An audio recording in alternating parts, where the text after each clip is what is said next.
What's up, you filthy fight fans? It's fight week. UFC Fight Night Overeem versus Alexander Volkov going down this weekend, Saturday night. Now, before we jump into that breakdown, I have to hit you with that laundry, and it has to be, if this is your first time, guys, go ahead and hit that subscribe button, and also mash those like buttons so we can beat this YouTube algorithm. Now, with that being said, guys, let's get to these fights. And starting off, the top of the prelim card, which is a phenomenal veteran fight, is going to be Michael Johnson versus Clay Guida. Now, I understand these guys are a little bit, seem like they've been around for too long, and they also seem like they've been bouncing around between different divisions of the 145 and also 155 division. But they're back up at lightweight. They're fighting at 155. It's going to be a banger. And trust me, never count out Clay Guida, but I will be going with Michael Johnson. His speed, his crisp boxing, his footwork, just the power in his hands versus Clay Guida's ridiculous cardio, all ridiculous movement. I understand Clay Guida is not the easiest to hit, but I do see if Michael Johnson connects to that chin, he's going to be putting out Clay Guida, so I'm going to be going with Michael Johnson. Now, with that being said, guys, I have to get into this co-main event because it is a phenomenal co-main event. You got Cody the Sandman Sandhagen going up against Frankie the Answer Edgar. Now, if you guys don't know who Frankie the Answer Edgar, I can probably consider you a casual, and I'm going to tell you guys right now, he's a legend of the sport. He was the 155-pound champion, competed at the 145 division, the featherweight division, and challenged for the title a couple of times there, till finally moving down to his, what you would say his natural fight weight, which would be 135, the bantamweight division, going up against basically the second-ranked badass bantamweight Cody the Sandman Sandhagen. Now, when it comes right after Aljo, that man should be the next one in line to be fighting for that title. And I understand there's kind of like a hiccup in the bantamweight division because there's been a floating around of different fighters just coming out of nowhere. Jonesy, Frankie, Edgar. There's a few out there, but trust me, do not take your eyes off of Cody Sandman Sandhagen. Now, with all that being said, don't even count out Frankie the Answer Edgar. He is a phenomenal boxer, great footwork, mixes his wrestling in, has been a stable in all the divisions, is always not one of those guys that you can just get out of there easily. You literally would have to separate him from consciousness to get him out of there. Now, how do I see this fight playing out? I feel like it could be a fight of the night kind of candidate, a back and forth slugfest. Now, if it ends early, I probably am going to have to go with Cody. But in those later rounds, I have to admit, you can never count out Frankie. His cardio is phenomenal. He's always able to take a shot, and he's one of those people that he'll take a shot just to give a shot. But with that being said, guys, of course, I'm going to have to go with the Sandman. I don't mean to go against Frankie the Answer Edgar. I do love Frankie, but I just don't know how he's going to be able to keep up with basically Cody's length, his footwork, and his crisp style of mixing everything together. And you would literally either have to break his arm or put him out to get him out of there. Now, with all that, guys, I have to jump into this main event. And the main event is going to be Overeem versus Alexander Volkov. And this fight is basically a pick'em fight. It's a very hard fight to pick because you have one of the best strikers in the heavyweight division versus basically a pretty decent striker himself.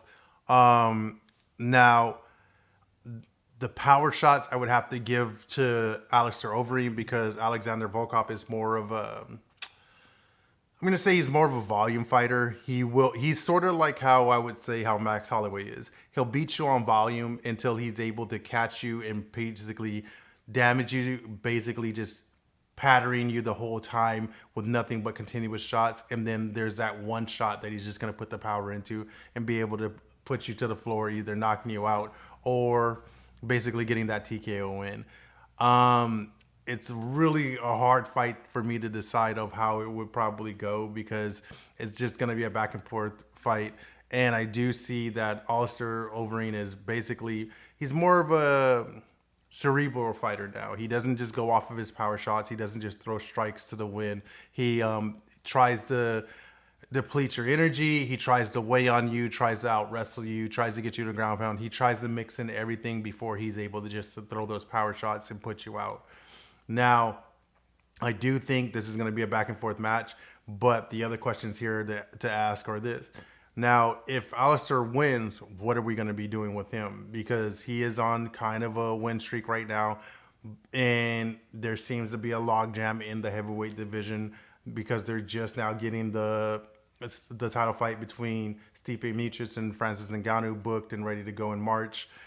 With that, the next one in line is going to, of course, be Jon Jones. So with Alistair Overeem, I feel like he probably have to take one more match before he can get another title shot, which would be a kind of an interesting one because he did. If Stipe wins that title match, he would be going up against Stipe again, and he's already lost to Stipe once.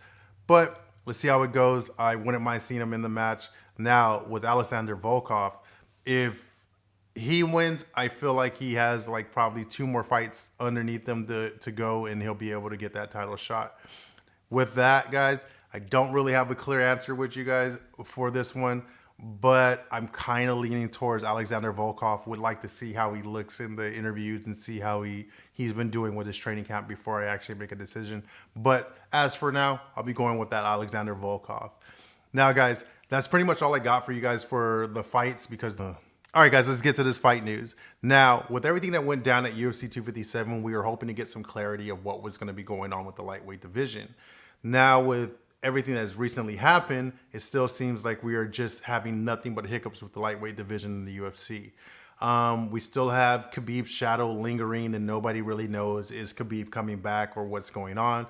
But from all the reports that we've been getting out in the news and from everything that we've been hearing from Dana, it seems like Khabib's pretty much done.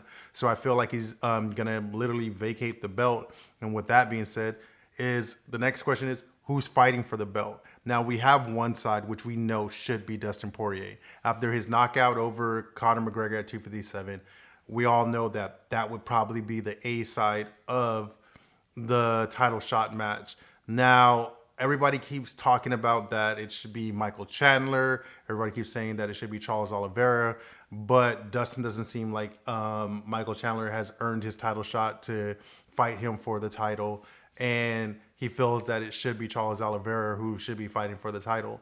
But it seems kind of weird because the way that Dustin's putting it out, that he put out today, was that he feels that if it's going to be like this, that Chandler and Oliveira should fight for the title and he'll get next after that, which seems to be weird to me. Don't understand why he's going about it that way. What I feel it should be basically Dustin Poirier and Charles Oliveira going for the title. And Michael Chandler could either fight Gaethje, Conor McGregor, I would even say Tony Ferguson. And shout out to John Morgan from the MMA Roadshow. He gave a really good insight of it and said, hey, Michael Chandler could sit back and take somebody that's in the lower of the rankings and maybe fight RDA to give him another match in the UFC. I do get a point of view of where everybody's coming across with Michael Chandler. He does have a really good resume, but also he's only had one fight in the UFC. And we have Charles Oliveira, who's sitting on an 8-fight win streak. You also have a couple of other guys that should be in queue to be fighting for that title shot. I mean, I feel like Paul Felder's only like 1 or 2 away. I feel like Tony could be like 1, 2, or maybe even 3 away from fighting for that title. Now, with Michael Chandler, I feel he probably should go through 2 more fights and see where he is if he's able. Now, the other issue with that is everybody's saying that Michael Chandler should fight Justin Gaethje. Now, we do understand that would be a phenomenal fight, but I don't see those two coming out of that fight unscathed. They are both brutal brawlers, have tons of power, and which to me would be probably a fight of the night. Now, let's just do this on a timeline schedule. Everything's literally booked up for these next couple of fights all the way to April. So if you were going to have a match between Charles Oliveira and Dustin Poirier, I would probably say that match probably would go down maybe at chance in May. If not, I wouldn't be surprised if it goes down in July and goes down on Fight Island, because I hear that they're trying to have basically a fight summit in Abu Dhabi to basically take over for what their normal fight summits that they have in July in Vegas, with everything being closed up. Now, if you have that fight go down there and you have, let's say, Michael Chandler and Justin Gaethje on the co-main event, you probably would not see those guys fighting until probably December or maybe early 2022 for a title shot if they go through that fight. But hey, man, we're all trying to figure it out. We're trying to see what we're going to do with the lightweight division.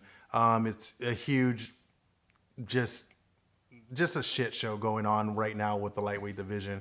And if you guys haven't seen the report, it's Justin Gaethje's pretty much blaming it on Dana White, which I understand you could pretty much take it that way. But the other way I always think about this is the reason Dana White and all them always overlook merit and like the whole ranking system and anything is because it is a business. They are trying to make a profit, so they want to sell the best fights. So to me, I want to ask you guys this question.